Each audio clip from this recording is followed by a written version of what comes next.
William, your videographer from Two Hats Publishing. Welcome to the College of Complexes, being held at Barbeck's Restaurant at 8949 Garland Road, Dallas, Texas. Gently embracing the east side of White Rock Lake. When I entered, I was greeted like coming home to Grandma's house, warm and friendly. When visiting the Barbeck's Restaurant, tell them you want your reservations for the next College of Complex class. Well, good evening, folks. We're glad to have you here tonight. Need a little more volume.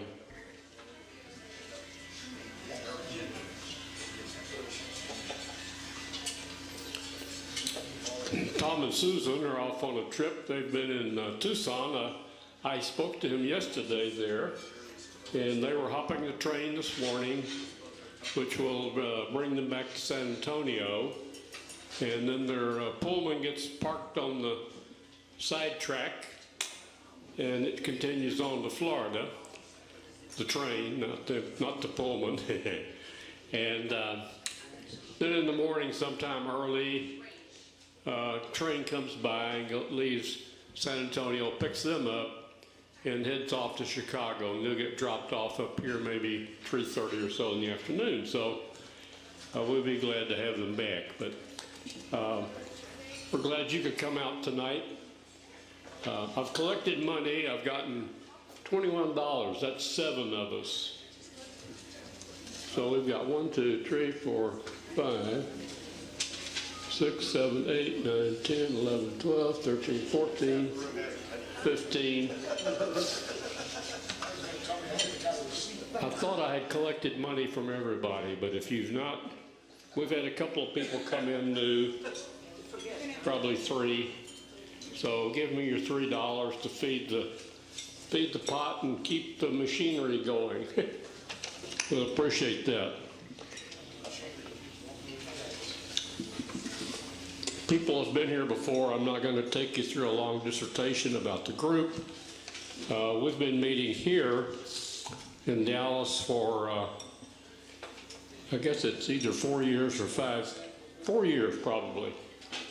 Tom and Susan Berry moved down from Chicago where they were in a group there, and he and I met at Starbucks and we talked a good bit, and one of the subjects that came up was the group they participated in Chicago that was College of Complexes. And so he thought it'd be a good idea to try it here, and he did, and we've enjoyed it a great deal. Gosh, we've had speakers from all over the map, you know. Every week is a different subject, and people with varying backgrounds, and most of us have learned a lot. And even, I've just found this is interesting, even when we have a speaker who has good information, but maybe they're not the most dynamic presenter in the world, that seems to work okay, because our group pays attention, they listen, they ask good questions, and then they get up and offer good comments. So that's the format we operate in: speak, question, comments. Speaker gets to come up and close, and we'll finish up and retire down the street to Starbucks and really get serious and solve all the world's problems, you know, which is the way that works.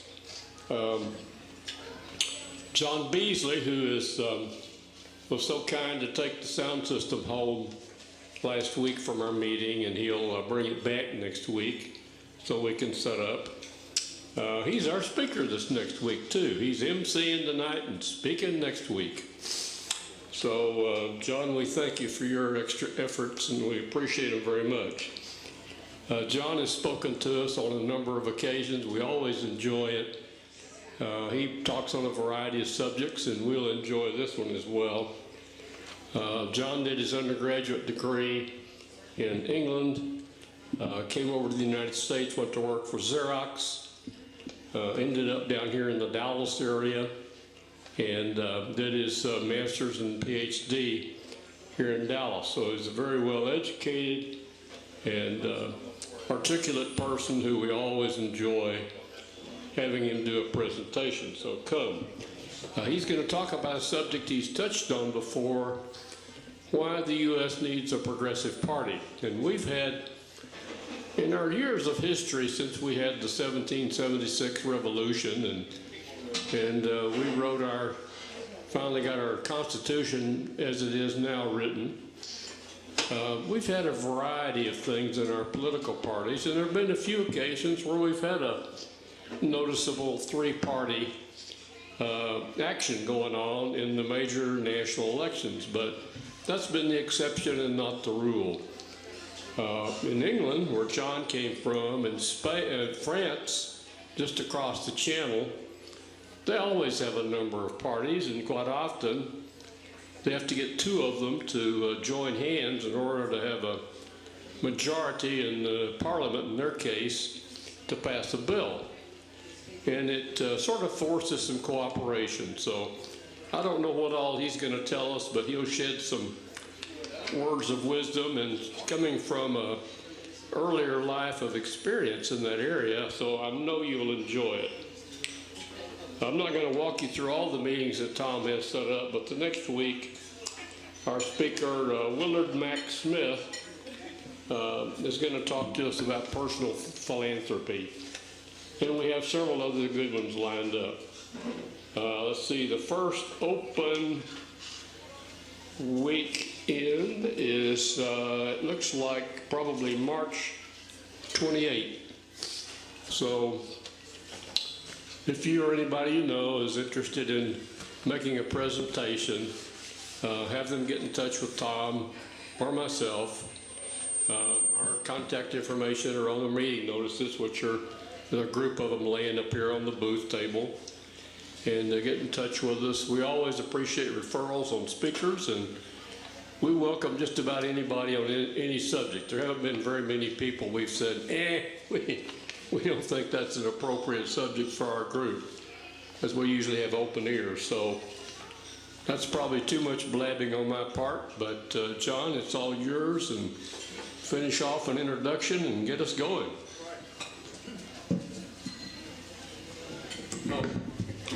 Only one other comment. Treat our server nice. They give us the room at no room charge. Tip the server, whether you get a cup of coffee or a $10 plate, please. Well, thank you, Jim. So tonight we welcome Kurt Hyde, who's going to speak about on being aware and beware of the Article 5 Constitutional Convention. So Kurt is a retired lieutenant colonel from the U.S. Air Force Reserve and a retired computer professional. In 1986,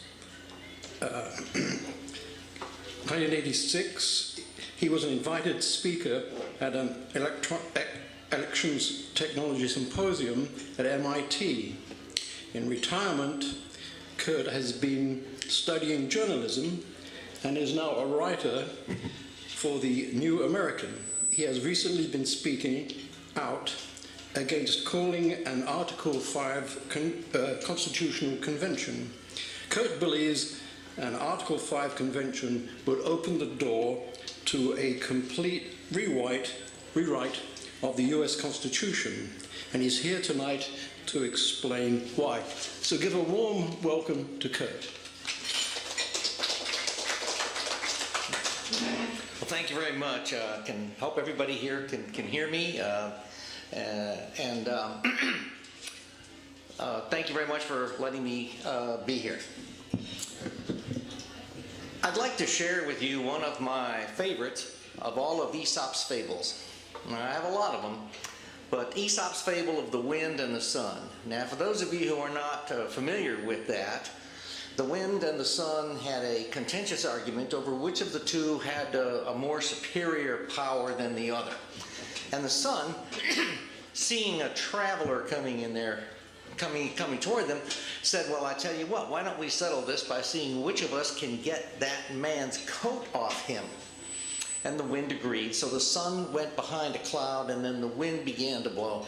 as hard as he possibly could. But the problem is, the more ferociously the wind blew, the more tightly the man clung to his to his coat. All right, and finally the wind gave up in sheer exhaustion, and the perspiring traveler soon was baked hot by the sun. And then the traveler went ahead, finally, after the sun baked on him enough, and the traveler removed his own coat. So the sun got the traveler to remove the coat simply because he got the person, the victim, if you like, to actually do the work for him. The reason why I like to start with this is simply because this is what we see a lot in politics. And that is that the really clever politician gets his way by getting the victim to think it was in his own best interest to do what the politician is the one that actually wanted, and the politician profits. And this is very prevalent in politics today. So I believe I see this same thing in the Article 5 convention strategy. 20, 30 years ago, the people who wanted to call the Article 5 convention they were very open about it. They said the U.S. Constitution needed to be modernized, and they kept saying what we need is to make changes. Well, what happened was the reaction to that was so strong. It was just like the traveler clinging tightly to his coat. And so about 20 years ago, I thought they gave up, but no, they didn't. Instead, now they're coming back again. And in case you haven't been around with some of the people right now who are advocating an Article 5 convention, especially in Texas in here, they're claiming that by calling this Article 5 convention, we're actually going to do it in order to re-empower the United States Constitution. They're saying we're going to be able to emphasize constitutional principles by repeating them again, or by reword them to make them stronger. They're using some very powerful salesmanship. One of the big slogans that they are using is that an Article 5 convention is not a constitutional convention. The problem is, an Article 5 convention is a constitutional convention, no matter what you want to call it. If you give it the authority of Article 5, it is a constitutional convention. So we're also noticing, now I don't know how much you people are hearing. Of course, I'm hearing the Texas version of this story. In the Texas version, it's all about a conclave of hardcore constitutionalists are going to get together and reaffirm the Second Amendment. They're going to reword it so that Chicago cannot possibly reinterpret it any other way. That's what's going to happen, and that's what they're saying is going to happen. However, other states, they're being told a different story. They're being told that they can go and get a balanced budget amendment through. And then other states are also being told, and noticeably, that would be Illinois, California, and Vermont, have already called for an Article 5 convention. Now, their reason that they want to call this Article 5 convention is because they want to expand the federal government's powers into paying for political campaigns. Either direct payments for them or to have the federal government directly regulating. They're going to expand the federal government. And now we're saying, well, wait a minute, why are we hearing all these different stories for these different people, but they're all trying to go for the same thing?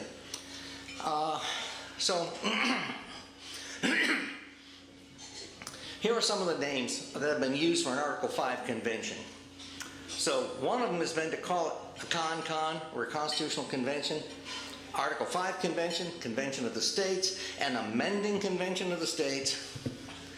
Well, what you have to do is you have to read the fine print. If it's authorized under Article 5, it's a constitutional convention. That's the fact of the matter, no matter what you call it. There's a fallacy. Fallacy number one, and I really want to bring this one up. If you read the fine print, it says Congress shall call a convention. If enough states, you have to get the 2/3 of the states have to say, call this convention. If so, Congress calls it. If you read the United States Constitution, of which I have a copy with me, you'll find out that there are no further guidelines. Will there be one delegation per state? Probably. Will every state have equal weight?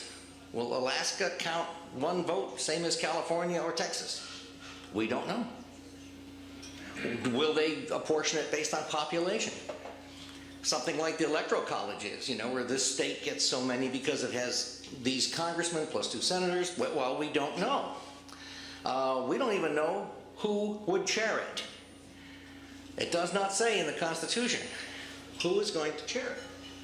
So as you can see, right away we know that we are dealing, a lot of people are telling us, don't fear, everything is going to be all right. I guarantee it, everything's going to be all right. And I've been to some of their debates, and I'm saying, well, how can you guarantee something when you can't even read the fine print in what's going to be happening? There is a firm belief that they can bypass Congress. All right? Already we know Congress is going to call it.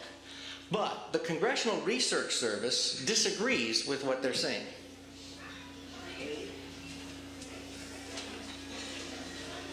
Need to have these things here, sorry about that. There are already 2 reports from the Congressional Research Service. These 2 reports that I have in my hand. There are at least 2, all right?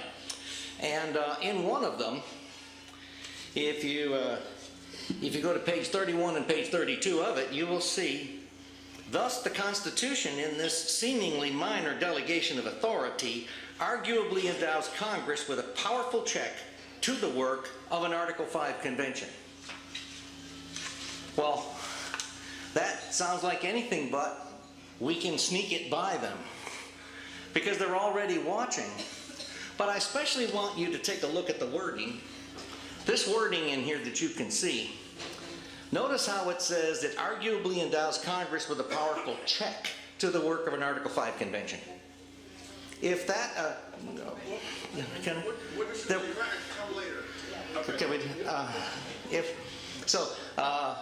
the thing I'd like to add, and sir, you will get a time, certainly will. Okay, if Congress has this powerful check on the work of an Article 5 convention, according to the Congressional Research Service, I ask you, if that is the answer, what was the question?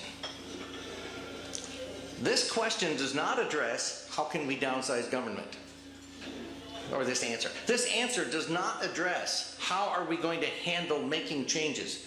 It's not, all it is saying is, who's going to be in power? Are they going to have power over us, or are we going to have power over them?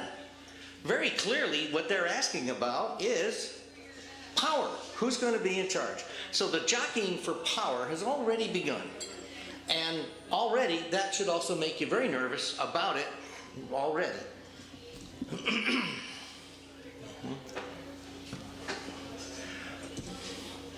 How about fallacy number 2? Fallacy number 2, an Article 5 convention will bypass the president. Well, Article 1, Section 7 of the United States Constitution, it says, every order, resolution, or vote to which the concurrent of the Senate and the House of Representatives may be necessary, except on a question of adjournment, shall be presented to the president. And then it goes on to explain a little further how he has so many days to sign it, all that kind of stuff. They sign it or it's vetoed, whatever. Okay. So I ask you, if Congress is going to be calling this Article 5 convention, don't you believe that would require a vote of both houses? It would, if they're going to call this, both houses would have to vote on it, right? If both houses have to vote on it, is it a question of adjournment? Well, no, it's not a question of adjournment. Well, guess what? Therefore, it has to go to the president for his signature too. So therefore, I'm saying there's no way that this is going to be sneaked by anybody. Now, some of you people here may be more of a fan of Barack Obama or President Obama than others, but still, the question is, how is anything supposedly going to be sneaked by somebody? And another reason to believe that he is already watching this is simply because in the John Birch Society Bulletin of May of 2014, last year here, it said no member of the Obama administration has visited a state to convince its leaders not to pass a con resolution, but the administration has sent people to the states to convince them not to use nullification of laws.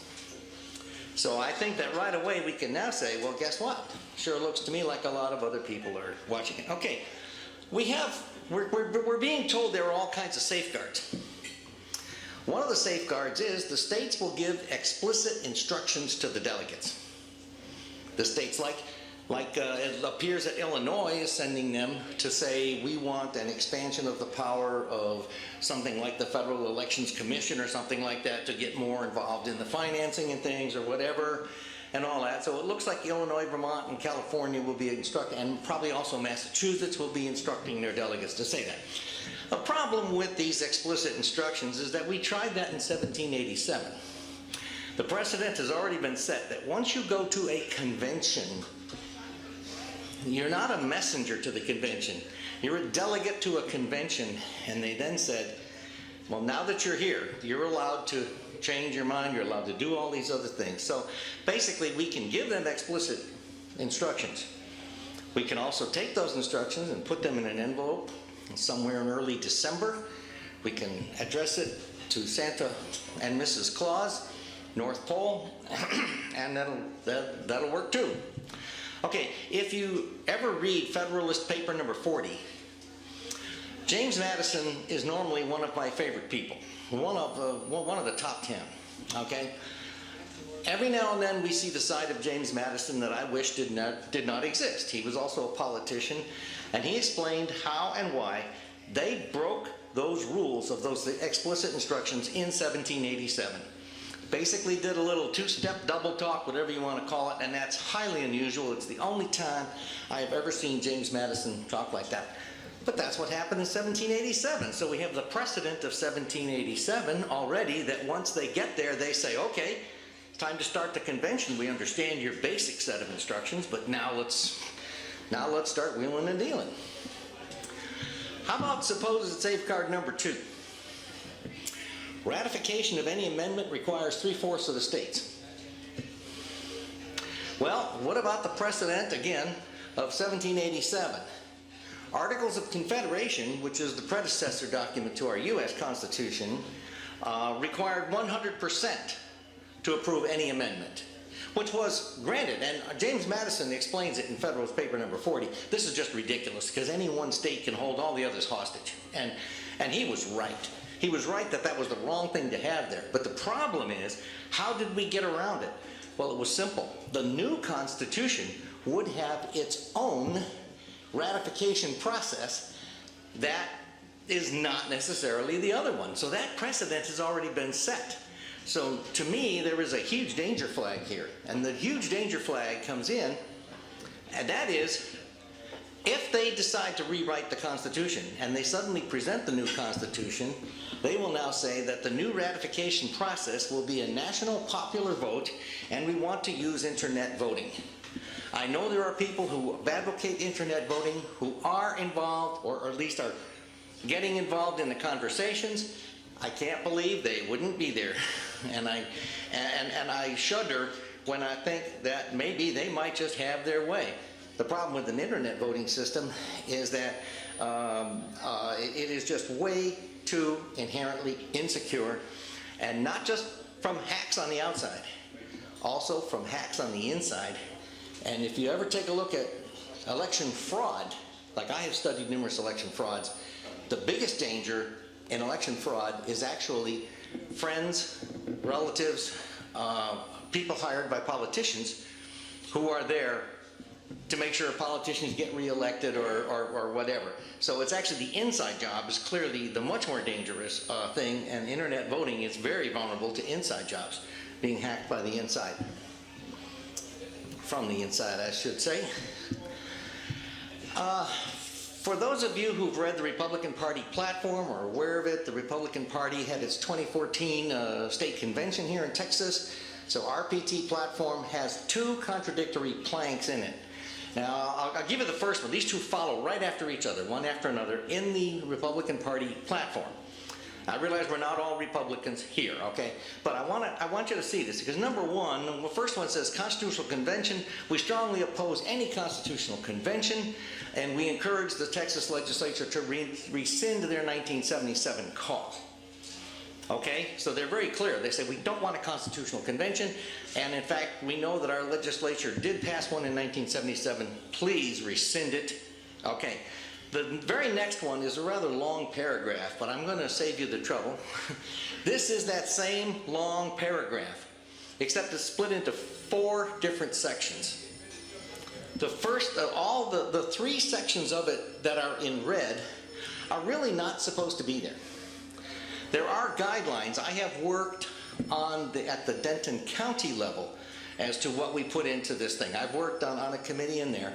And one of the things is that such things as a statement of a quotation of something, unless it's only a couple words, is just not allowed, because the party platform is already something like 39 pages. It's very long.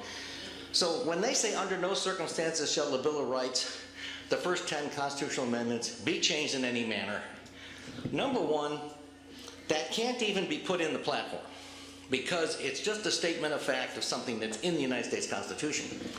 The other problem is it's also false, because the people who are promoting the Convention of the States here in Texas are saying that they are going to change the Second Amendment.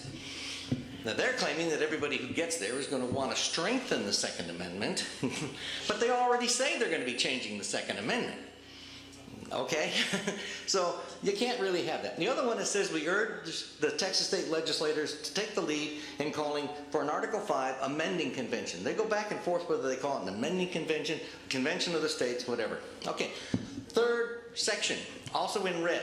It is for the specific purpose of reining in the power of the federal government. Well, the problem is that we already know that there are 3 states that already want to expand the federal government. They're already calling for this thing. And again, it's also something, it's stated as a fact for something that we know is not a fact. Then we come to the 4th one. The 4th one says any proposed amendments must be ratified by 3/4 of the states. Again, this is not allowed to be in the Republican Party platform, because again, it's actually a quotation of fact about something that people should already know. Plus, we also know, as I brought out earlier, based on the precedents of 1787, that we might not even get to do that. Now, go to the next slide. And what we now see is, if we get rid of the smokescreen statements, I had 3 smokescreen statements and 1 statement that really was the heart of it, we suddenly realized, Constitutional Convention, we oppose it, please rescind the previous, and the next one says, Article 5 Convention, we urge the state legislature to call for one. And these are just 2 absolutely contradictory planks in the Republican Party platform. Again, they're not all Republicans here, but I did want to show you how contradictory it is. Now, I don't know how you people feel about a balanced budget amendment. There's a big difference between a balanced budget amendment and a balanced budget. I happen to be in favor of a balanced budget, okay? Now, one of the problems that we have is that we do not have an honest definition of the word budget right now. Have you ever heard of off-budget spending? Well, as soon as they have all of this off-budget spending, then we know that if you balance the budget, how do you also balance the off-budget? Uh-oh, I'm not quite sure how to do it. As you might have seen this last year, we saw appropriations into a previous budget. You people watched the state of Texas this last session, not the one that's in right now, the previous one. They put money into a previous legislature's budget. Well, okay, a balanced budget amendment. Now, some of them do discuss debt, borrowed money. Some of them do, some of them don't. As you can see, the more I read of these proposed balanced budget amendments, the more I realize how we haven't even come up with one yet. Not really. Okay, what about the Federal Reserve? Are we going to audit the Federal Reserve? How can we balance the budget without auditing the Federal Reserve, as well as auditing other things too? Now the next thing comes, what about budget balancing? When you have to balance the budget, do you do it by cutting spending, or do you do it by increasing taxes? Well, I don't know. And again, pretty soon we start to realize that trying to take this balanced budget amendment and trying to apply that to a budget, it's just going to put us back into the same fighting and all that. And I've got some experience working in the business world. I also have 22 years total experience with the Air Force and the Air Force Reserves. We're involved in budgets, and I have seen forced budget cuts work occasionally in business, very rarely in government. What they usually do is once people know budget cuts are coming, this happens in industry as well, they actually put in for some money that they don't really need, so that when they are told to cut something, they will have something to cut that they don't mind cutting, you know, and pretty soon, pretty soon the whole thing just encourages people trying to game the system. That's what happens when you come in afterward. The right way to balance the budget amendment is to obey the Constitution, which is something that's not being done. But where in the Constitution can we give foreign aid? And in case you think foreign aid is a good idea, stop and think. When those competitors from foreign countries build a product that puts an American manufacturing plant out of work, remember, you not only paid taxes to build our roads, you also paid taxes that went to their country so they could build the roads so that they could take their goods from their plant to get them to the ship that brings it on over here. All of a sudden you realize, boy, foreign aid, maybe it isn't such a good idea. All right, legislation, there is a feedback problem here in the microphones. Hope we get that fixed. Anyway, where does it allow legislation to be executive orders? The Constitution says all legislative power is in the hands of the legislature. That should, you know, you really shouldn't even have to say that, should you? The legislature has all legislative power. Education, housing, energy, healthcare, FEMA, federal government should not be involved in it. That's all there is to it. And so we really do have a balanced budget amendment. It's the 10th Amendment. Well, what if we do call an Article 5 convention? Let's say we do it, all right? All 50 states send their people in there. How about a best case scenario from my standpoint? Now, I'm from the people. I represent the group we'll call the Constitutional Conservatives. Let's say these people limit themselves to a constitutional conservative agenda. Let's say they actually do find a way to enforce a balanced budget. Maybe they even enforce the 10th Amendment. Maybe they even audit the Federal Reserve. Hey, all right, this isn't bad. They refuse to modify the Second Amendment.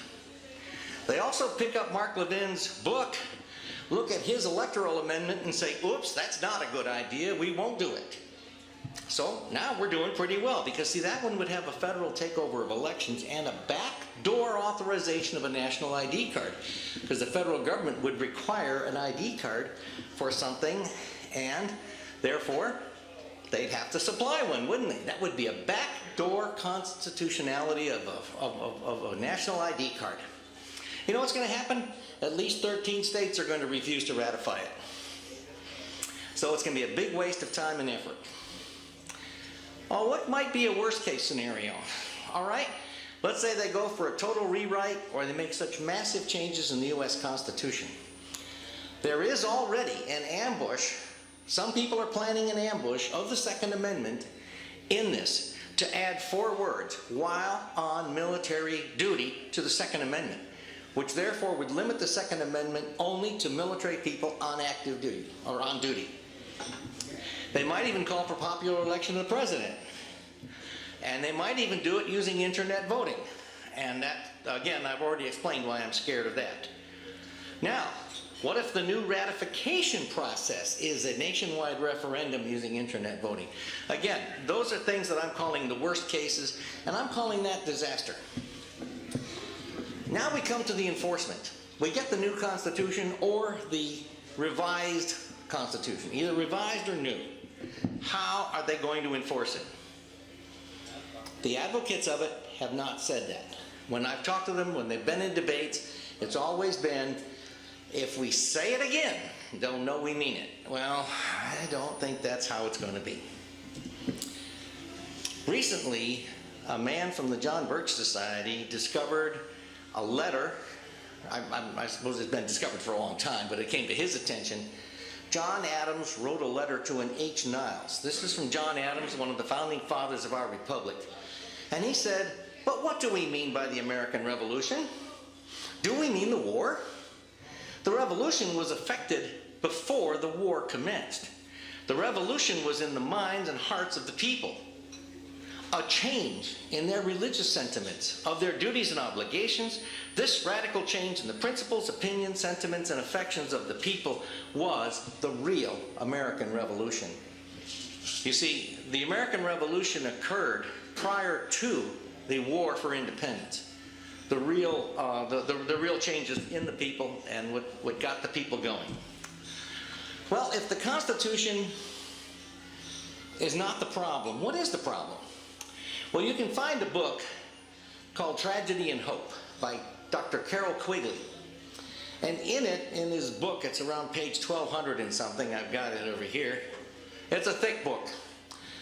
But it says here the two parties should be almost identical so that the American people can throw the rascals out at any election without leading to any profound or extensive shifts in policy. Remember the Republican Revolution of 1994? Remember how all the Republicans took over both houses of Congress? How much change did they bring about? They were supposed to repeal motor voter. They didn't.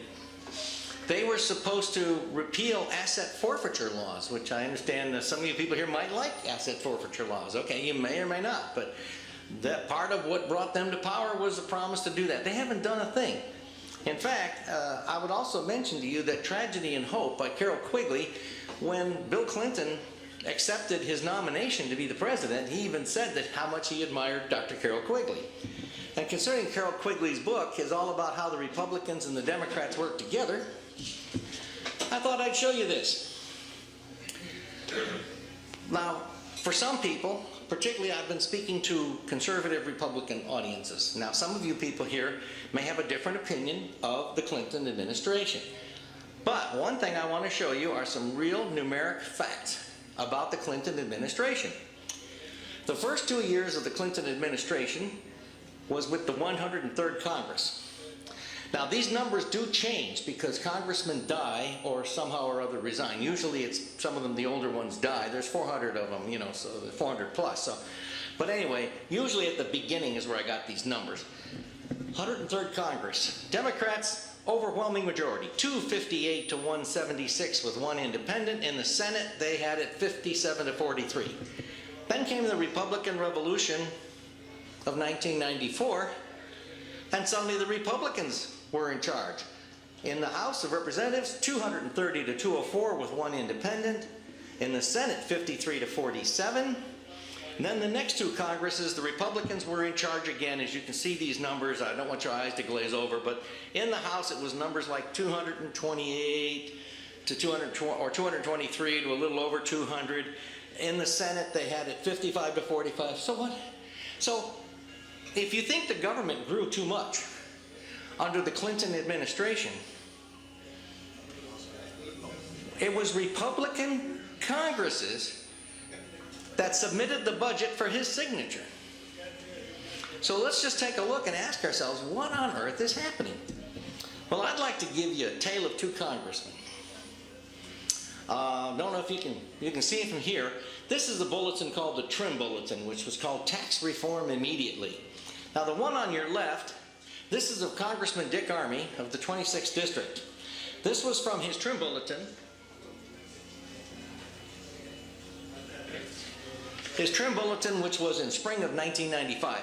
But what it did was it did with his voting record at the end of 1994. So this was how he voted at the end of that 103rd Congress, the one that the Democrats were in charge. He said, take a look at this. He voted for low taxes and less government all these times, but he voted for higher taxes and more government only once on these key 10 bills, or whatever, 9 or 10 bills, okay?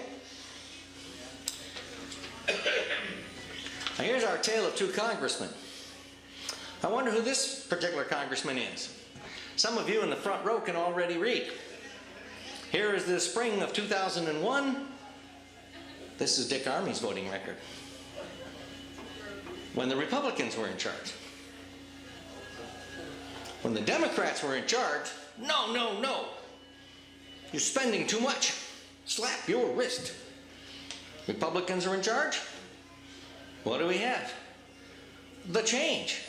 He didn't change Washington, D.C. Instead, it was, and by the way, I don't mean to pick on Dick Armey. The reason why I do that is because I live in the 26th district, and I got those. I was on automatic distribution for them, and I handed them to my neighbors.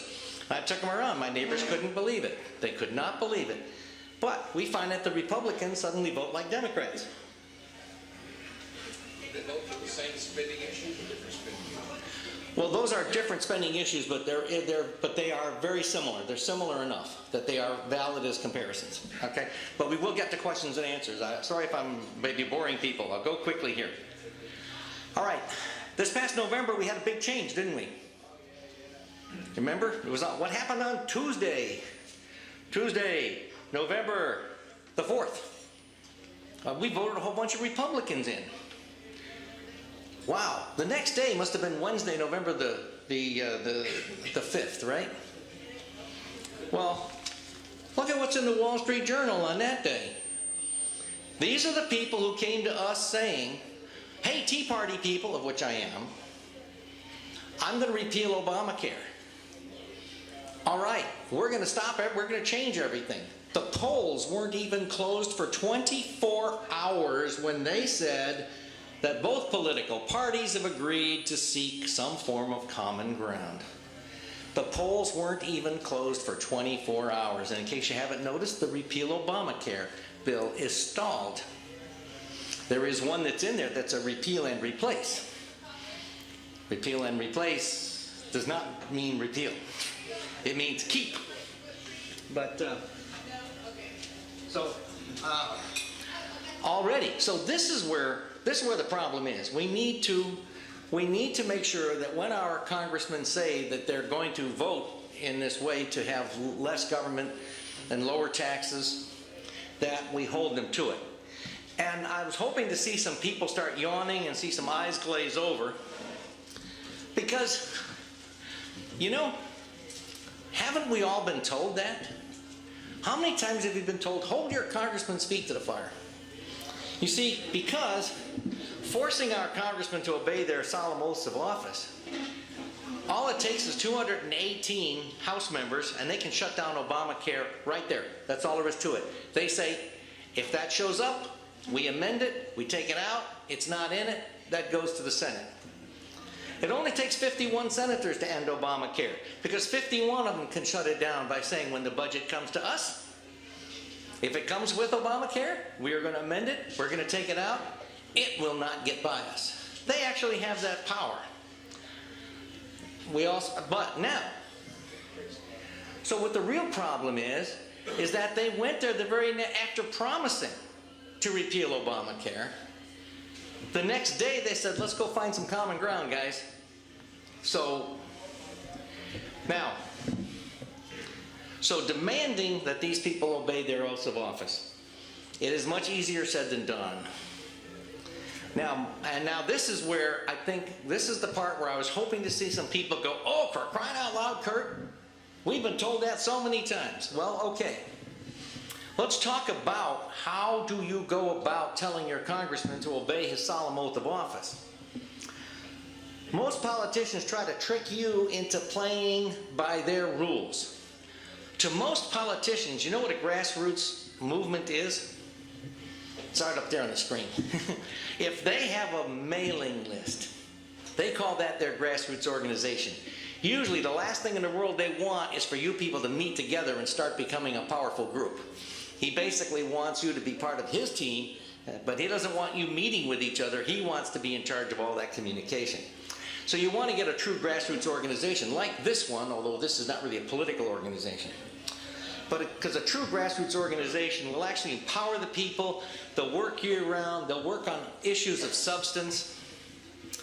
But also, what are your sources of information? In order to understand what your congressman is doing, you have to have a good source of information. I really don't trust too much on the liberal news media for certain things. You can, but for the most part I don't. The politicians themselves They usually do a real good job writing their own report cards. They tell you what wonderful people they are. They're good at that. And then, of course, as you know, I do recommend reading the New American magazine. It has a thing called the Freedom Index, and in that Freedom Index, they actually take the votes for some of these things that people have voted for. I know my congressman, I went to go see him once, and I said, why on earth did you vote for this, at that NDAA a few years ago, for where they have gave the president the ability to, or the power, to have people held without trial, you know, and at first he tried to say, oh no, I didn't vote for that. And I said, oh really? On such and such a date, on roll call, vote number such and such, you didn't vote yes? He says, oh, well, yeah, I did. But that's how the president protects us. He actually changed his tune right there. First he said, no, I never voted like that, until I said, I gave him the name of the roll call vote. Who's your congressman? 26th District. Name. Burgess. But yeah, questions, please. Can we? And I must be boring people if they're interrupting. So. You can't do it. We get questions when he's through. Okay, thank you. I'm sorry if I'm boring people. Let me get on with it. Okay. So anyway, what do we? Yes, there will be that, sir. What do we do to spread the word? Well, the first thing we need to do is we need to understand something. An Article 5 convention is a constitutional convention regardless of what you call it. So if we do, we got to get back to the point, which was an Article 5 convention. We have to understand that it is a constitutional convention, regardless of whatever they want to say about it. That's what it is. It's already shaping up to be anything but a conclave of hardcore constitutionalists. Because we already know some people are going there already with the intention of expanding the federal government. And I also ask, now, do you really think the Illinois delegation would work to strengthen the Second Amendment, knowing that Chicago is the key to most politics in Illinois? Are they going to suddenly say, haha, I guess, you know, we're going to have to start obeying it? No, I don't think that's going to happen. So I'm going to ask you to work together to save the Constitution. The John Birch Society says less government, more responsibility, and with God's help, a better world. If you want to learn more about this constitutional convention, this Article 5 convention, Convention of the States, whatever else you want to call it, you go to the JBS website, www.jbs.org. You can click on a thing called Common Sense. And the other one I'm going to ask you, we're not all from the same political flavor here. But don't you believe in freedom of speech?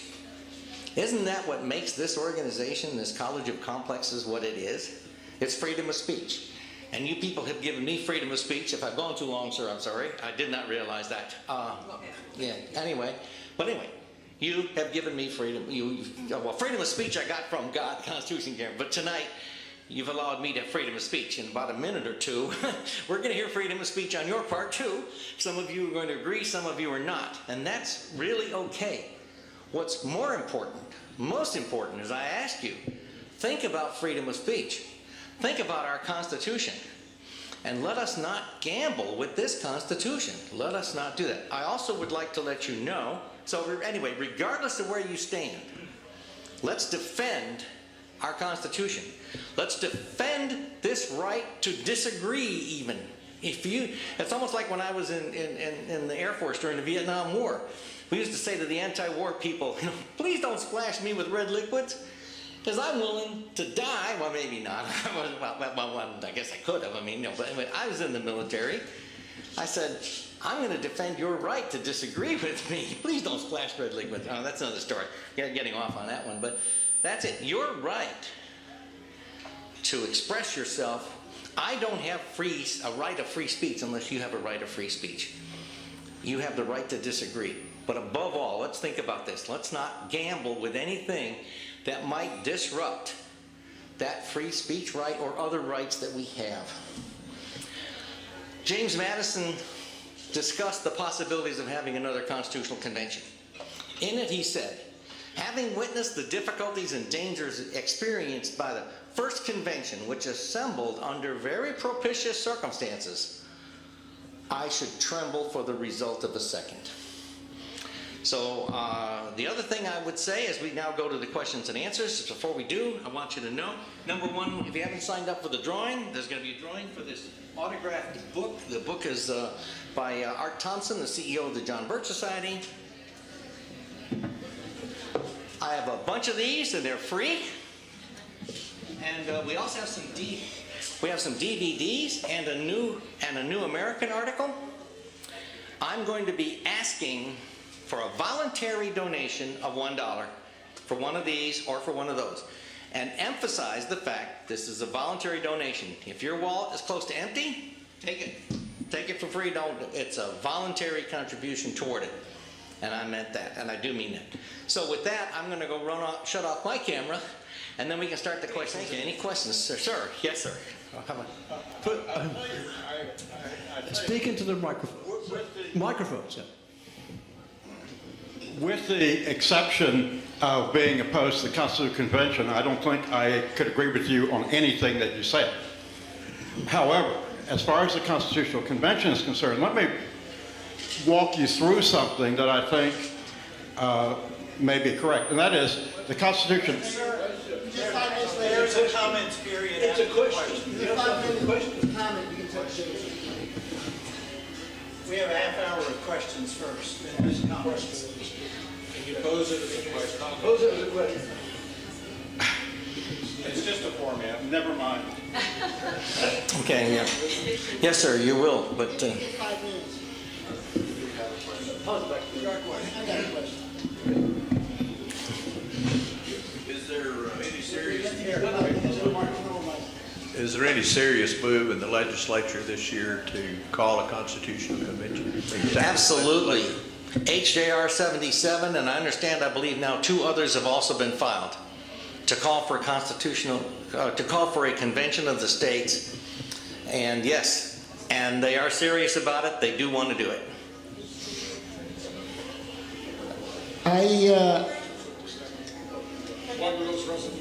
The one I can think of right offhand is HJR 77. You can also go to the Texas Legislative website and do I think if you try doing a search for the word convention, then you'll be able, for keyword within the text of it.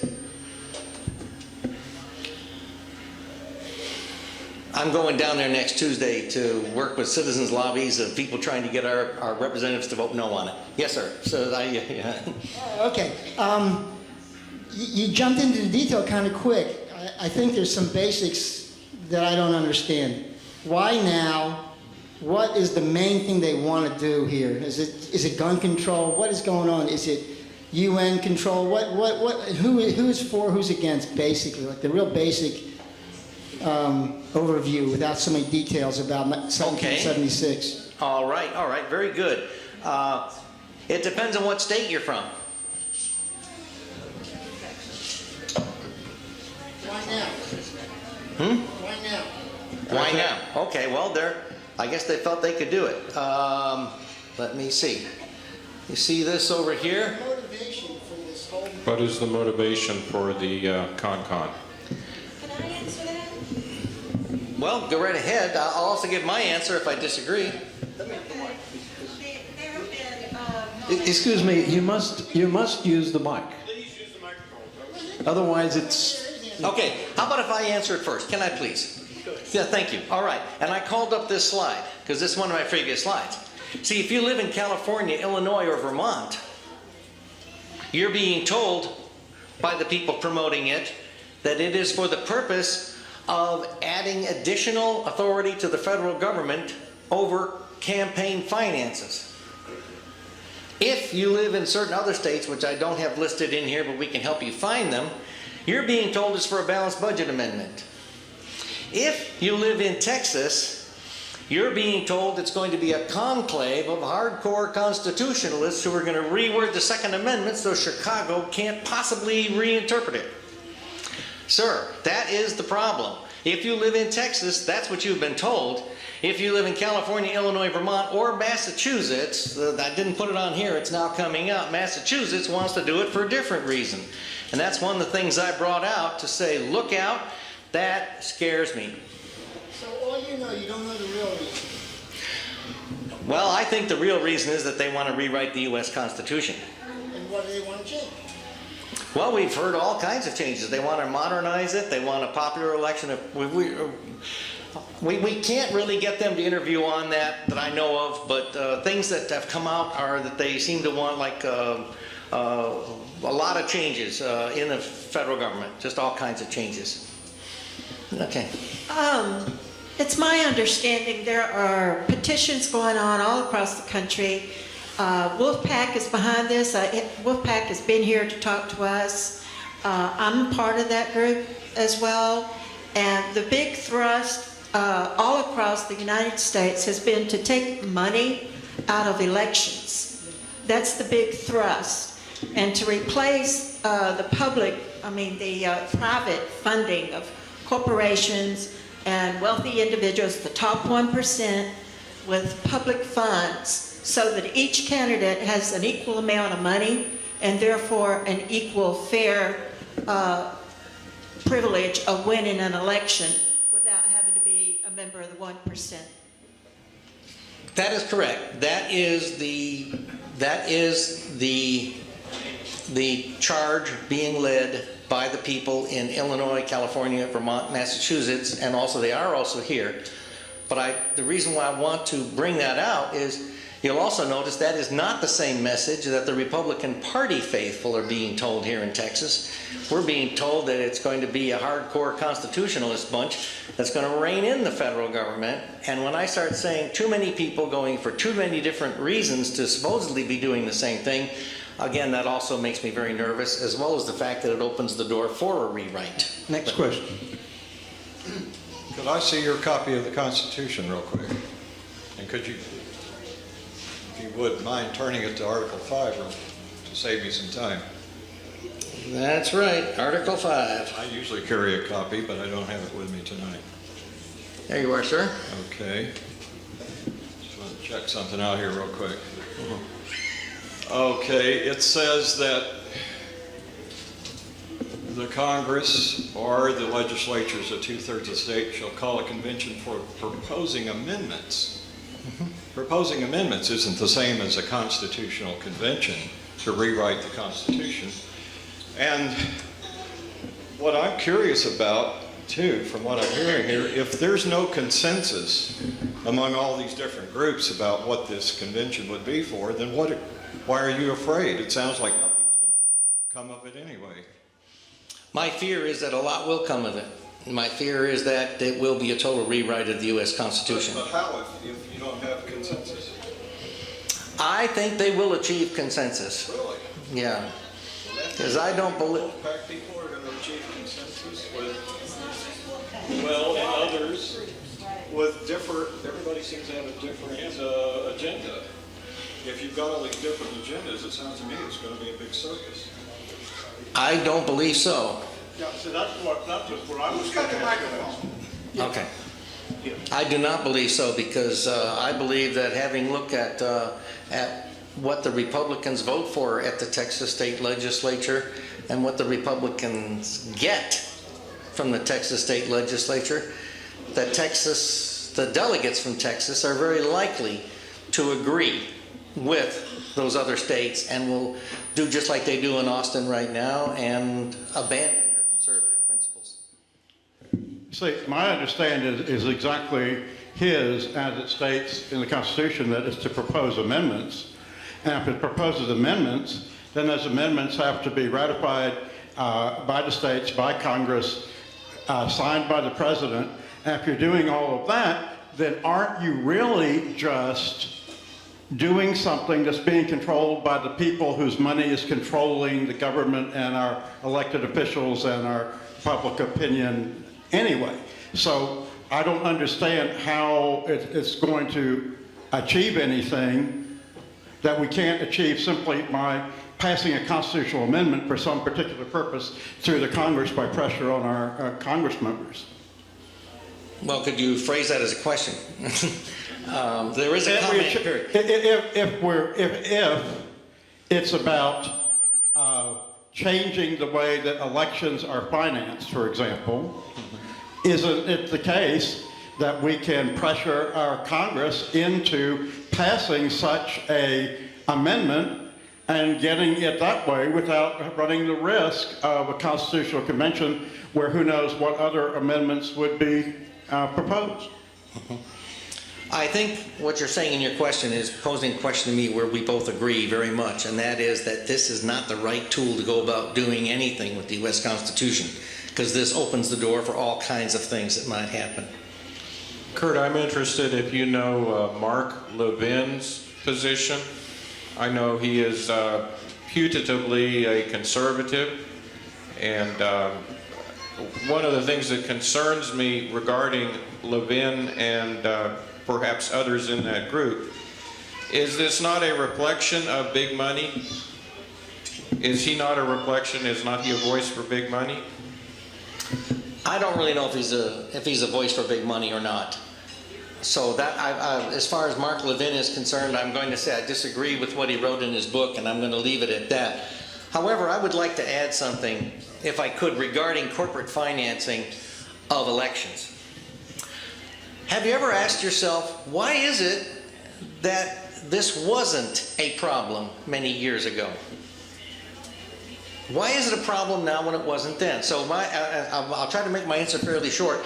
Because in my retirement accounts, I actually manage my own investments. And I'm one of those people who actually reads those annual statements from those companies. In the last few years, 3 of those companies have had stockholder proposals at their annual meetings to have these companies say more about what they're doing regarding political expenditures. And those 3 companies have come back with a very similar answer in all 3 cases. Usually it says, number 1, your board of directors disagrees with you, we don't think we need to do this. The next thing they say is your company is abiding by all laws and obeying all laws, and everything that we're doing is perfectly legal, of which I agree. But then they say, we make these contributions because we need to be involved in the political process and to have a voice in the political process, because the political process and the regulatory processes can adversely affect the financial condition of this company. And therein lies the answer. The cause of the problem is that we have too much government regulation. Too much of that regulation is arbitrary, and therefore you've got to be in the game, or else if you're outside the game, your regulators will put you out into left field. That is what is happening. If we really want to stop corporations from putting money into elections, we need to change it so that it won't make a difference to their bottom line. So it's too much government regulation. That's the reason why. If my answer's too long, sir, you have your hand up. He's been, look. A question, must be a question.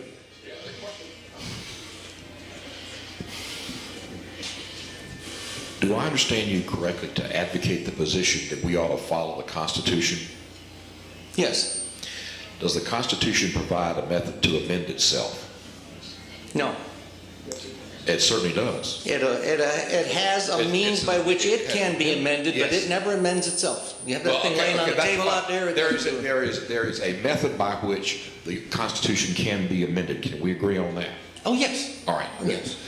What people are talking about doing, I'm a little bit surprised that there is many different avenues to amend the Constitution. But to make changes, people are proposing change. We have a Republican form of government, right?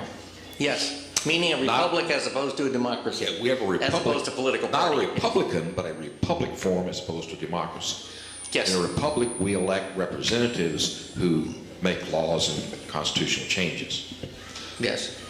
Our system has our system decayed to a point where those elected representatives have virtual guaranteed re-election? In many cases, yes. They've built their own job security into how they do things. And apparently, even when, like in this last November, when we elect people who say they want to change, apparently within 24 hours, as you pointed out, they're saying, no, we're not going to make the changes that we said we wanted to make. Is that correct? Yes, that's what it appears to be when they said, let's go find the middle ground and just go Good. through asking people Then for money. in order to change our government, all the things you're nibbling on, which are all good points, we have to get to the crux of the issue. The crux of the issue is we have to change the elected representatives. The methods we have been using have not been very effective, have they? That is correct. Then people like Mr. Levin and others are proposing constitutional amendments that would call for term limitation and limitation on the terms and the service of judges. These have to not only if the states pass, as this gentleman was pointing out over here in the Fifth Amendment calls for states to call for specific proposals of constitutional amendments, not a constitutional convention. And I think we're getting a little confused there. So what they're talking about doing is electing, coming up with an alternative method to elect. Well, not an alternative method to elect it, but to limit the terms. We're talking about a way to limit the terms so we have turnover. Is that correct? Sir, I think you're getting far beyond asking a question. But if you're asking me about term limits don't solve much at all. They're basically a revolving door of liberals replacing liberals. When have they been tried? The other thing is that sir, really, I agree with you. And then, okay. When have they been tried? When have term limitations been tried on the national level? There aren't any at the national level. That's right. It has not been tried. So how can we say it doesn't work? Well, because we've seen term limits in other areas, such as in the Republican Party. There's a couple states. We know that there was one congresswoman from Idaho who term limited herself. We know there was one Senator Humphreys from New Hampshire who term limited himself. Both are individual voluntary term limitations the same as limiting the term limitations of the whole body? No, they're not the same. Great. So it hasn't been tried. I don't want we can agree upon it hasn't been tried. So then it has been tried, as you can see. But we put our toes in the water and discovered we don't want the rest of our body in there. You're right. So how do you propose, if we don't change the way we elect our representatives, how do you propose changing all these valid criticisms you have? Well, I already put that in there. That was in there, and that was saying that we now need to work up, like the John Birch Society does, have a better information. A better information sources for people, such as when my congressman said, no, I never voted for that, and then I said, sir, are you telling me that this roll call vote number such and such on such and such a day, that this is wrong? You're 1 in 100,000, aren't you? Well, that's why we need more members. Well, the libertarians have tried this approach since 1968. Mm-hmm. How many electoral votes has that gotten them? Sir, the Zero. Libertarian Political Party is a political party. The Correct. John Birch Society is an educational organization, and we never endorse a candidate. Never. No matter how good somebody is or how bad somebody is, we never endorse a candidate. We only endorse principles, and we want to advance principles. And we say to you, I want to convince you that the Second Amendment is good. I want to convince you that. If you want to convince me otherwise, you also have a right to do that too. That's our goal, to go tell people that when the guns are outlawed, only outlaws will have guns. Hasn't the Libertarian Party structured themselves also as an educational organization? They have done that, but the one thing they've done that has destroyed themselves. That's right. I think they have destroyed themselves simply because they eat their own base. We have to do more than just educate. Okay. Right. Yes, sir. But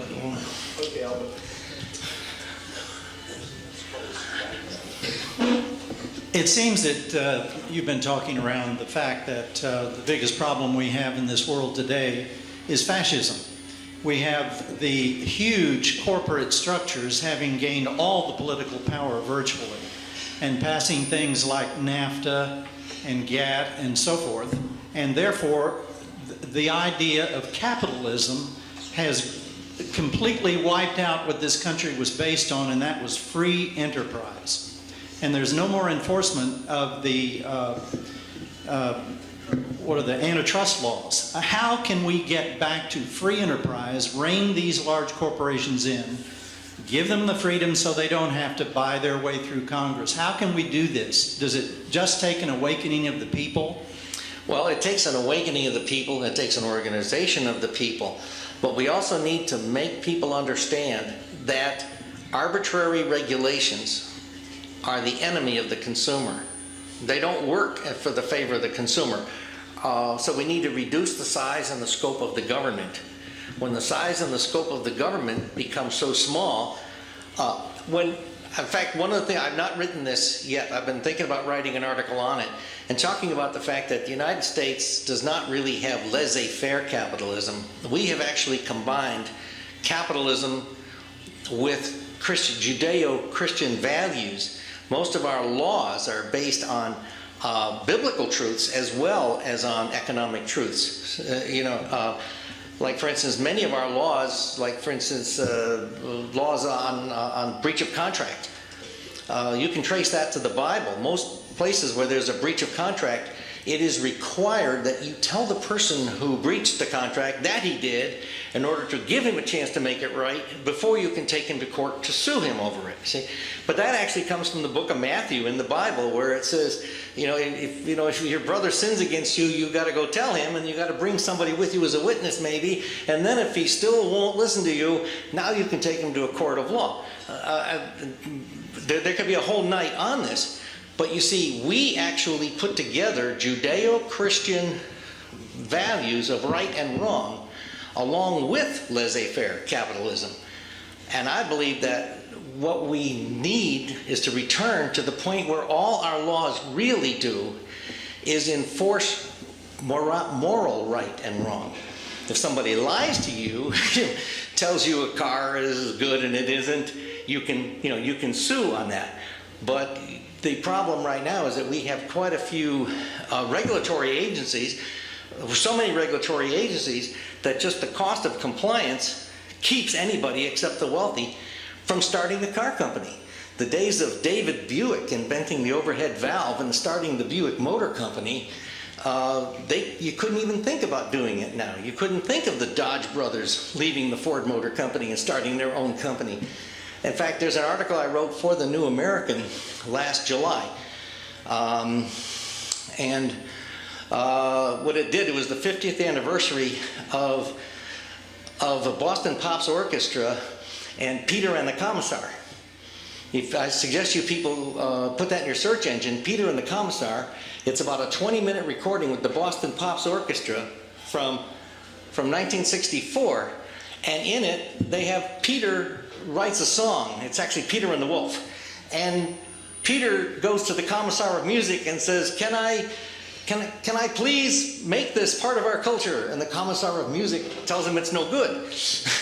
and they do this thing, and the whole thing was meant to be humorous. And I said, guess what? 50 years ago, this was laughable.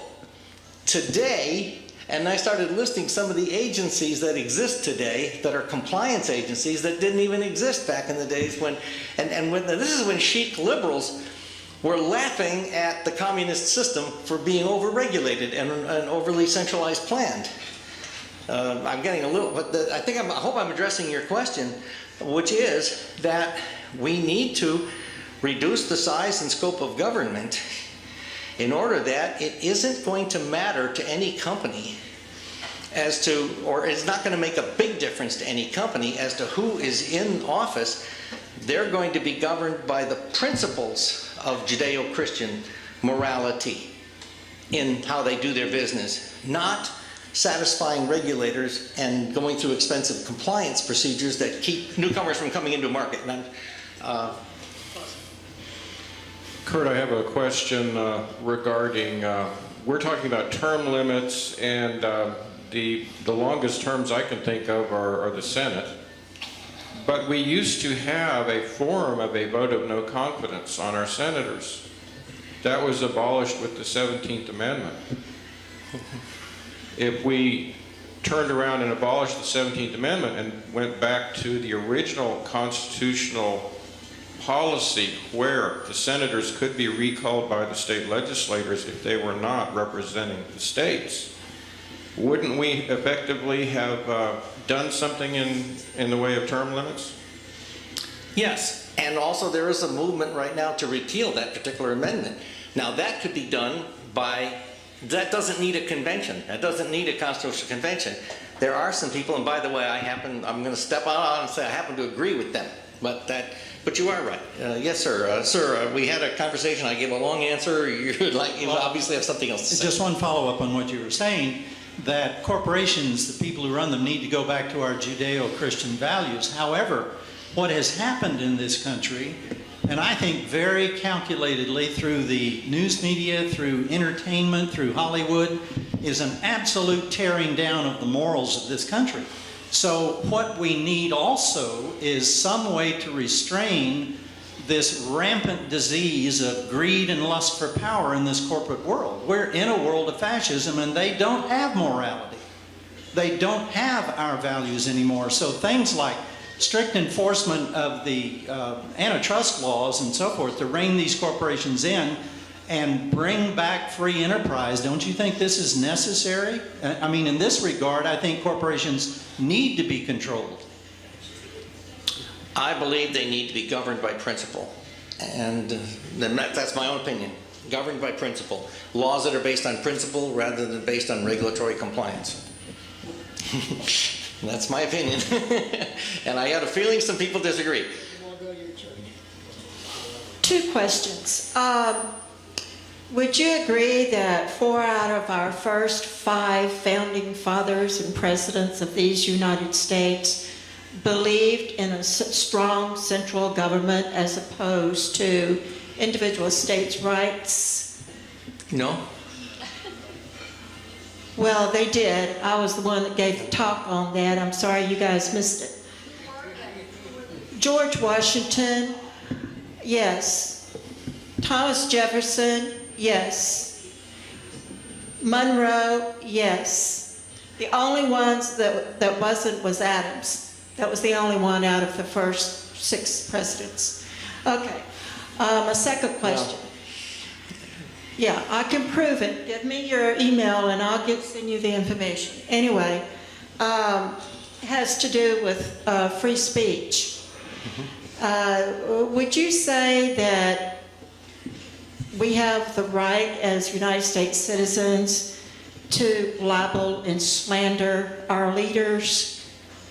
Of course not. Now, but it is the law of the land, right? The law of the land is the United States Constitution. The United States Constitution establishes federal government.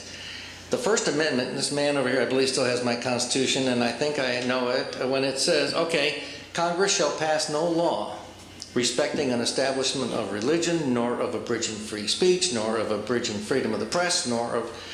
And what that meant was very clearly that the decision of what would be legal to say and what would be illegal to say would be done at the state level. And what that means is that the federal courts actually cannot say anything. The only federal laws that are constitutional that can abridge your free speech are when you are saying things of military value during time of war, because that would be giving aid and comfort to a foreign enemy. So what the United States Constitution does, like when the Founding Fathers established this republic, they already saw what happened down in the Incas, down in South America, with child sacrifices in the name of religion. They knew what was happening in Mexico with the Aztecs or the Mayans, and sacrificing virgins to the gods, where the yet beating heart of the girl was pulled out while it was still beating. I'm talking about politics. And they said, we cannot have pure, quote unquote, freedom of religion. That's why the First Amendment says what it says. Because every state actually has the power to decide what is and what is not a religious organization, simply because we don't want to have what we've seen in South America, Central America, and other places, and therefore this actually is a constitutional response to your question. The federal government actually has nothing to do, they have absolutely no power in any way to decide what is a proper religious organization, but every state does, simply because they know we can't allow things like the Incas sacrificing children and things like that. But I'm talking about politics. Well, that is political subdivision of power. Yes, sir. Well, slander is also speech, and that is also at the state level.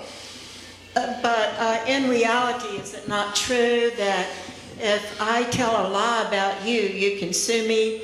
But if I tell a lie about President Obama, I'm immune. Nobody can sue me.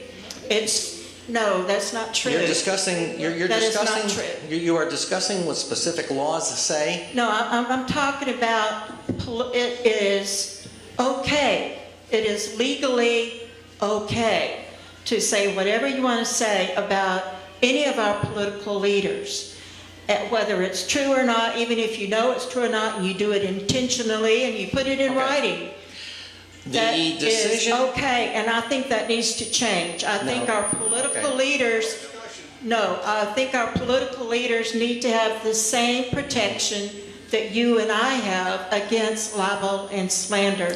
What you're discussing there is not part of this agenda because you're discussing what is in a law. The fact is that we're talking about whether or not the federal government can do it. But I think you've stated this, but isn't this issue of defamation of character, either libel or slander, well covered through Anglo-American common law as expressed by the various states? And it slightly varies the law from state to state, but that's the way this Constitution was set up. And anybody, from the president on down, if they feel that they have been defamed, can go to the state and sue on that level. That's where the power is for that. Behind you, Let me, speak into the microphone, please, sir. I'll ask a question in the same way that this lady asked a question about the first four presidents and their propensity to increase the power of the federal government. My question is, do you know of the head of a government organization who would not like to increase its power? George Washington was offered the crown to be a king and said no. Thomas Jefferson really brought in the Constitution and the separation of powers much, much better than Adams did. In fact, Adams did not get reelected, and many people believe, I don't know if they had any professional pollsters back then, but it was because of the Alien and Sedition Acts, where he actually used something similar to British common law to silence people because it was during a war. And there is a really, now you want to talk about a place where there can truly be a constitutional conversation, and that is, what is the difference between freedom of speech and somebody saying something that they shouldn't because it has military value during a time of war? And then there's also, are you allowed to print anything that you saw from afar at a battlefield? And does that help the enemy? Those are the true conversations that can be debated and hotly debated, and I would probably get into take a side one way or the other. Those are the things that can be debated. But as far as those first four, like you said, the first four presidents, we had Washington, and then we had Adams, and then we had Jefferson, and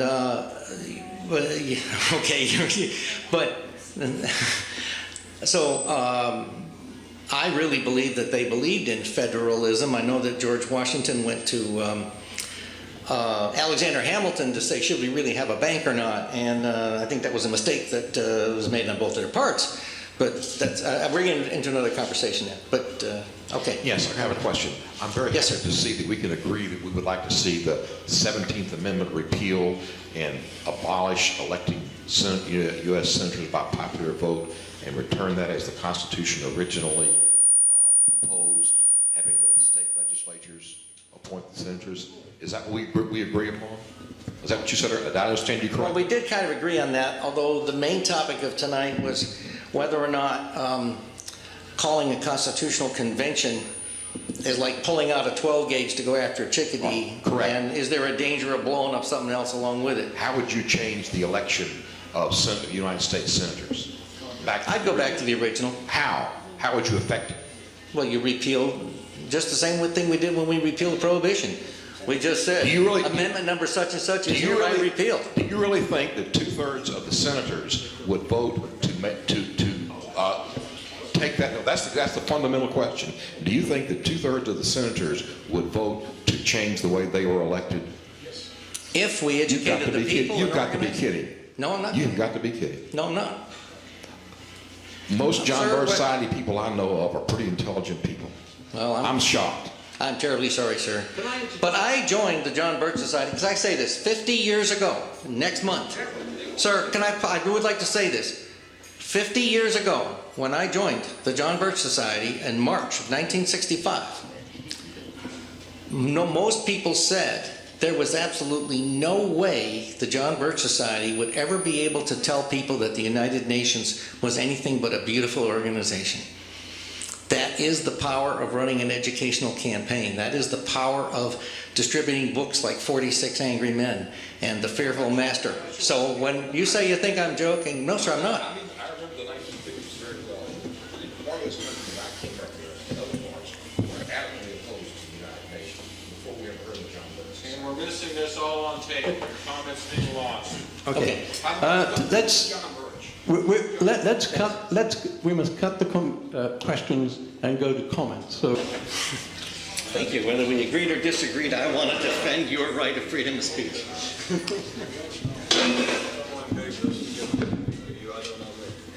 I would like to see everyone here, everyone in the United States, go back and read the Federalist Papers, and then I forget the name of the opposing papers, Anti-Federalists. These were printed and distributed on the streets for the common man to read when they were working over the ideas of the Constitution.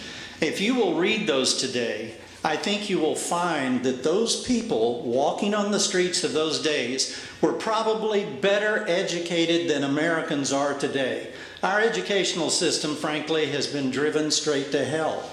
Amen. There's not good critical, analytical thinking taught anymore in school. Children are being taught to be little drones, to go here and to do this and obey. And I think today, given the mentality of this country and the huge amount of immigration that would be allowed to play in this, the most dangerous thing we could do is to think that we are smart enough to change that Constitution that those brilliant men of history gave us. Otto Bismarck stated, and of course he's been written as this warlord in history. He was the greatest diplomat I think we've ever seen. He brought all of these warring city-states in Germany together to one country and gave them one language out of many. But he made a statement, I don't know the exact wording, that the experiment this is back in the 1800s, being carried on in the United States today may hold the hope for freedom of all mankind. And during our revolution, the Tsar of Russia put his navy in the Atlantic Ocean and told France and England, hands off, do not try to get your colonies back or you will be at war with Russia. These people were brilliant. They understood what was going on. I don't think the American public is capable of being intelligent enough today en masse to change that Constitution. It'd be the most dangerous thing that I think we could do because people just go along with it. People are driven today by emotion, not reason. And we are being trained, and like I've used this metaphor over and over again, we are being trained to be left, right, Democrat, Republican, whatever, this religion, that religion, like roosters in a cockfight. And what we don't see is the levels above us. We're fighting for our lives on all these issues. The people above us are just betting and cheering, and then somebody out in the parking lot's heating up the grill to bake the bodies of the roosters when it's done. We need to realize that all people on this earth are one and stop being so divisive and have these little issues, because most of these little issues are totally insignificant compared to what's going on today. And we need to realize that. The bigger issues that we can all agree upon.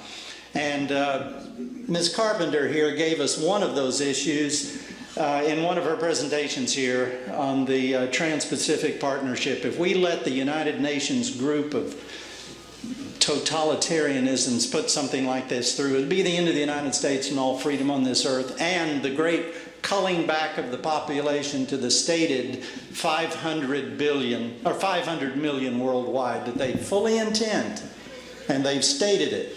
So we need to wake up and realize that we are being programmed like little drones to move in these directions, and terrorism is the greatest weapon for taking and cracking the whip and getting people to do things, because terrorism creates emotion. Emotion then allows them to provide a solution, and they do it all the time. You're next. You have to get up. Sorry, do I have to? You do. Well, I just have a couple of things to say. Everyone in here is from Texas, right? Close the computer, please. You're a citizen, right? Okay, I'm assuming that everyone is eligible to vote, and if not, you can ignore this. Your legislators and senators are in office in Austin in the month of February, and it's your responsibility to find out who they are, for starters, and to contact them and tell them the way you feel about what they've been doing. If you don't know what they've been doing, you can find out by looking up any bills that they might have voted on or proposed. My legislator is Eric Johnson. He should have a letter in his hot little hand by now that was handwritten by me. I'll be in Austin on Tuesday if it doesn't get too icy, and I will hope to see him, and he already knows from the letter what I think of what he's done or hasn't done. And that's what you should do. At least contact him and tell him what you're for starters. That's it. Steve, you're next. Handwritten letters are most noted.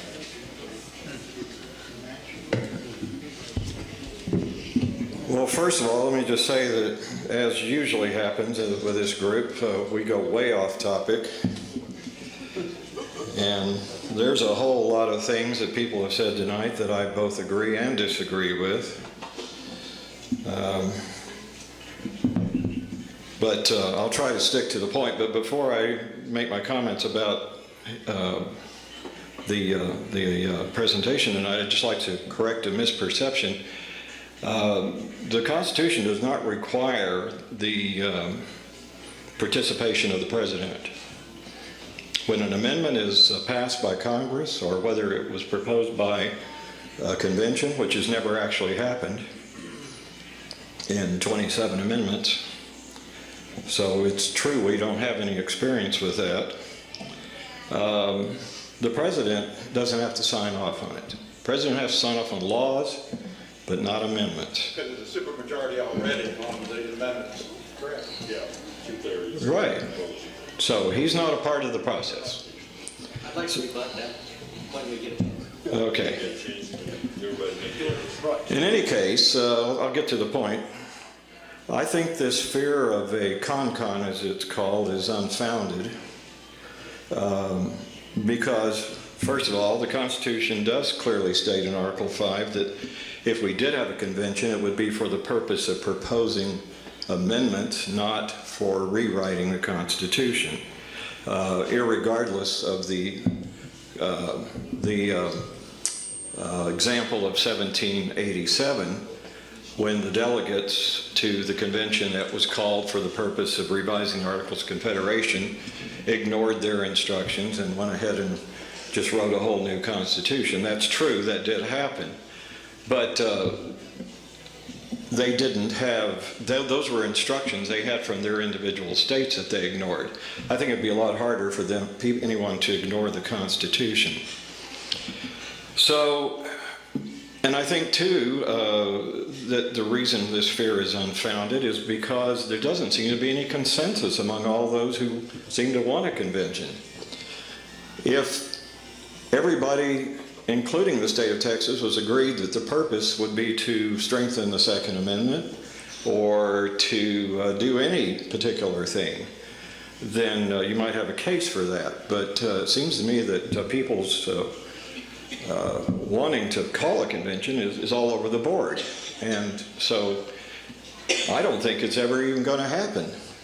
And so therefore I think that being afraid of this is just something you don't need to be. You just don't need to be afraid of it, because I don't think it's going to happen. I think you're, I think you're fearful of shadows, basically, here. Yeah, I don't think this is ever going to happen. It seems very unlikely to me. So that's it. That's all I have to say about that. Nick. You have the floor. You're next.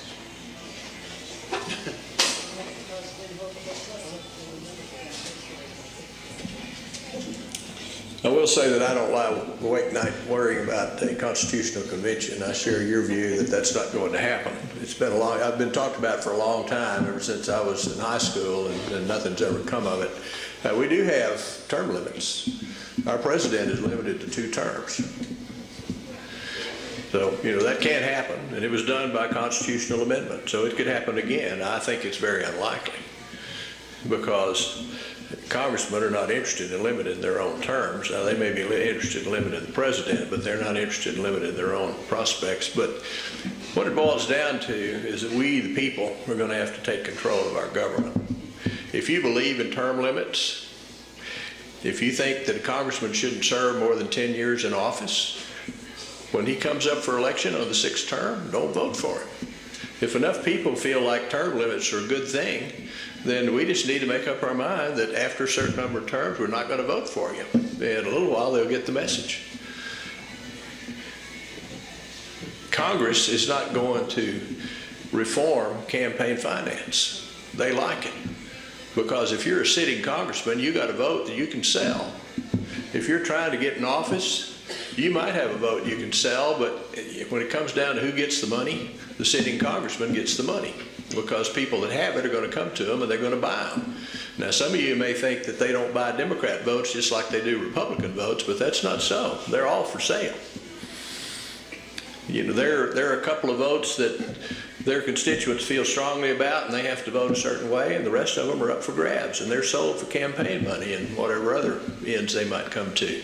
But the internet offers us an opportunity, because if one of us decides to run for Congress, we can put up a website that tells people what we're about, what we believe, and that sort of thing. Any congressman can do that as well. If we, the people, as voters, will go to those websites and read for ourselves, what does a candidate have to say? Because I can assure you that when a candidate gets up to make a speech, the press does not report everything he says. I'll give you an example. Dan Quayle, most of you remember Dan Quayle, you're all old enough to remember that. He was portrayed as an idiot. Every time he spoke, he misspoke, and that's all the news would print. I went to hear him make a speech one time. He was a very eloquent and articulate man. Very intelligent man. But you never got that from what you read in the newspaper or what you saw on TV. Gerald Ford was portrayed as an oaf. Every time you saw him on TV, he was either bumping his head coming out of the airplane or knocking a golf ball into the crowd.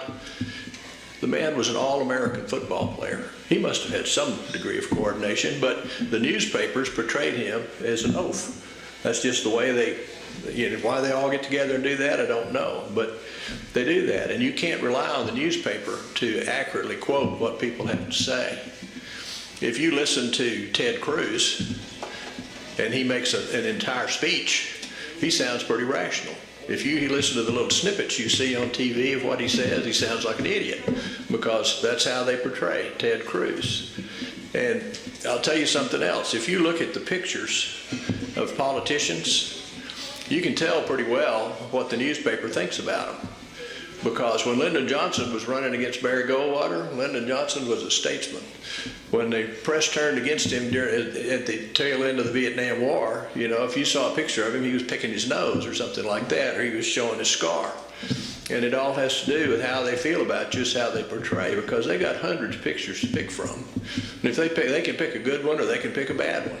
And a more recent example is Hillary Clinton. You ever noticed how Hillary's looking old? Well, that has to do with the fact that the press is not in her favor right now. It may turn, but you know, you go from looking like a distinguished person to an old hag just real quick, because they can find pictures. You can look at the National Enquirer, whatever, pictures of movie stars. You know they can look really good, and you can see pictures in the National Enquirer where they don't. And it's just a question of which picture do they want to select. But we, the people, have got to take over our country, because there is absolutely a conspiracy of very rich people that owns Congress, and they don't care whether it's a Democrat or Republican, because they're going to buy them, whoever they are. And you can see that locally. Our city council is bought and sold by big developers. You know that, and you see people that talk about, oh, these developers got too much power and this and that and what have you, and yet when they go down there and they want something, it all passes because money goes down there with that request. And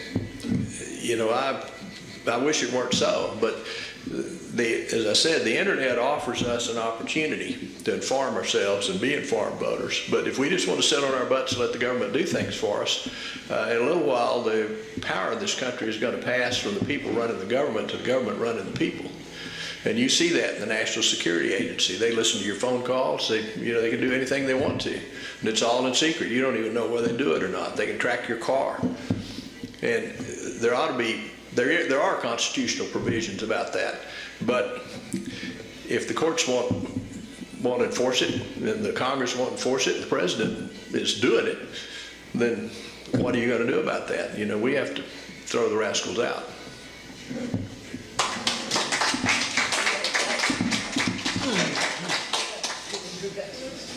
Time for one or two more. Next offering. It's you, come. Well, I heard most of the presentation. Get a little background of where I'm coming from is I was a young man, I think right out of college, when I heard of the John Birch Society. They didn't care much about black people, and that has an impact on whether I listen to what the John Birch Society is putting out. But I do try to look at points from both sides. The two people that everyone who preceded me talk about the same thing in our field. We the people. You look at city council election, sometimes they get elected with less than 1,000 votes. And that's because people don't vote. And if we don't vote, we're going to get what we're getting. And the big problem is the wedge issues that are put out there and the ideology that people latch on to, and that's simple. You just go with that. You don't think. And when we don't think, someone else is thinking for us.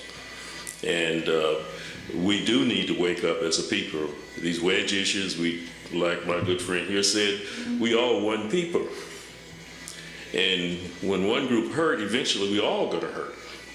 And we better recognize that and get beyond these little bitty ideological or wedge issues and focus on what's real, the big issues, what's real.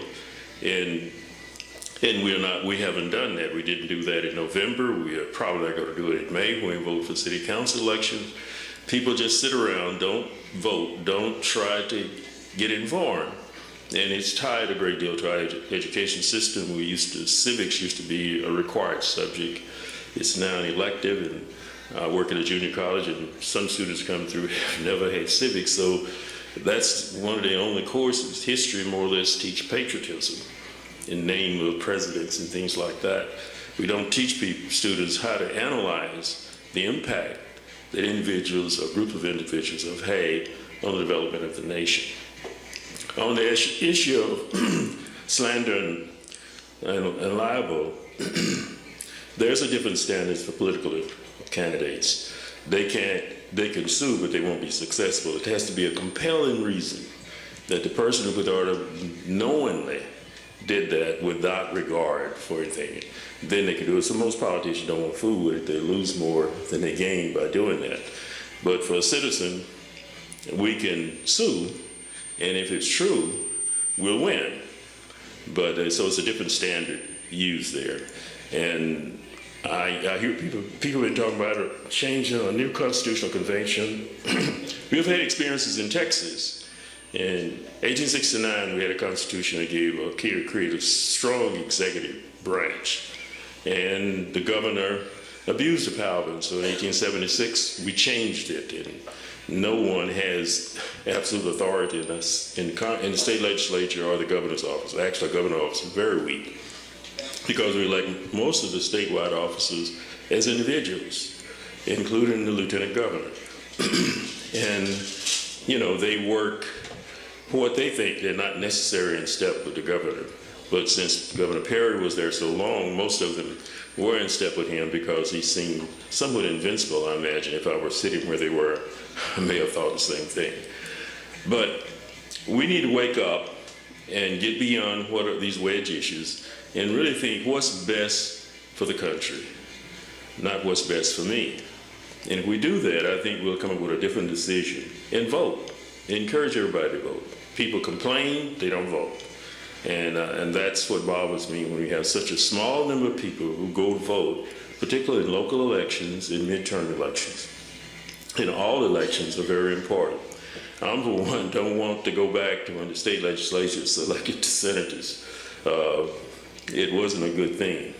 And I think the citizens ought to have a better idea of what they think, what they want. But as long as we divide it the way we are around ideology and wedge issues, we're going to get what we're getting, and it's not good. Thank you. Last question, and the speaker gets to rebut all these comments. I think the fine lady's comments there regarding libel and slander, I was expecting that someone was going to connect the dots between the Alien and Sedition Acts there, and I don't think it was really done strongly enough. Adams didn't want anyone to criticize his girth. He was ready to put people in jail just for critiquing his physique. And that's how bad it can get. Do we want a government like that? Absolutely no.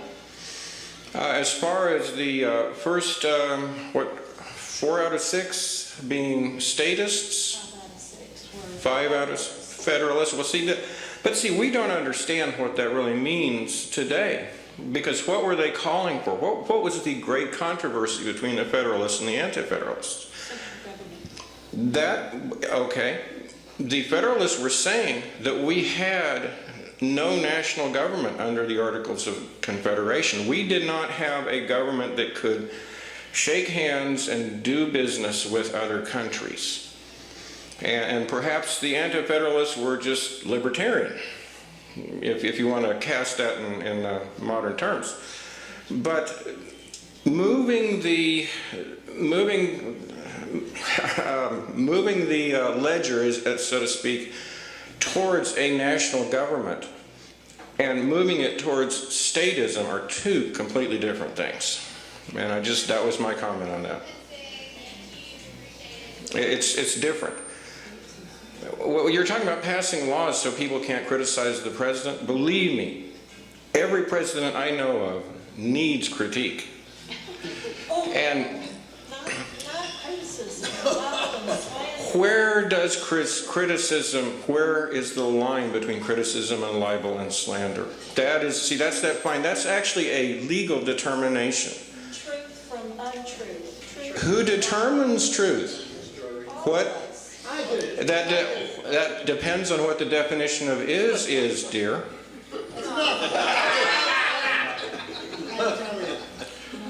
We figured that one out already. We did. The The courts figure that out. So that's nothing we need some new amendment on. I'm serious. That's not where we want to go in this country. We need less government, not more government.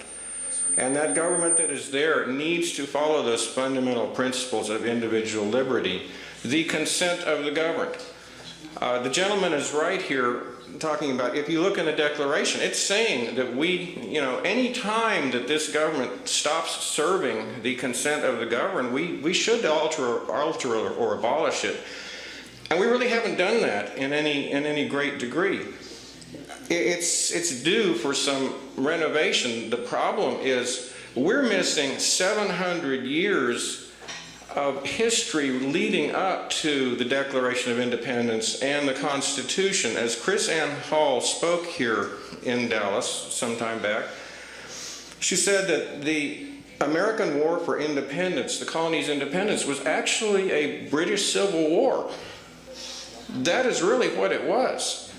And every principle in the Declaration of Independence, in the Constitution, was already fought and bled over before it ever got here to this country. That has been wiped out of our history. We're not connected to that anymore. And that's why we're sitting here, and we're terrified about a con, because it could be Pandora's box. If we can go down and do 25 to maybe 30 presentations before the Dallas City Council on the harmfulness of fluoride, bring in expert witnesses, fly them in at great expense, people with credentials, document how harmful fluoride is added to the water, especially not the natural fluoride as much as the chemical that's being added, that's being called fluoride, hydrofluorosilicic acid.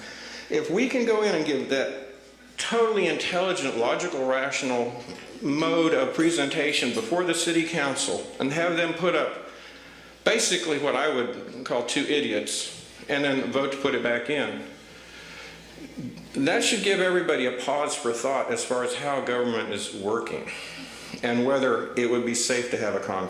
Thanks. That was it for rebuttal. Now we have the presenter to comment on these various questions.